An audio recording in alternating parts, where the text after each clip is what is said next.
তো আসলে ভাই গ্রামে ঢুকে লোকের মুখে শুনতে পেলাম যে আপনি নাকি খুব বড় নাং করা দালাল। হাই মিয়া, নাম করা মানে?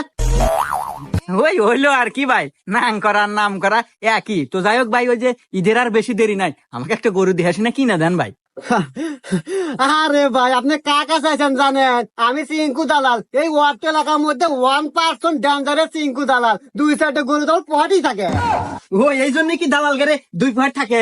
হট মিয়া, এই পয়েন্ট হই পয়েন্ট না, এটা হলো দালালদের বুলির পহে। ও আসেন তাই গরু খোঁজে বেরোই। আচ্ছা ভাই, না ভাই তাড়াতাড়ি আসেন। দাঁড়ান, আপনার ভাবি ফোন দিছে, মানে আমার বউ, একটু কথা বললেন। ও আচ্ছা, কোন কোন। হ্যাঁ জানো কি, এবার ঈদে তুমি হীরার নেকলেস নিবে? আরে ও আর কয় কোটি টাকা দাম, তুমি নিয়ে নাও, আমি তোমার ব্যালেন্সে ট্রান্সফার করে দিতেছি। হ্যাঁ আচ্ছা ঠিক আছে।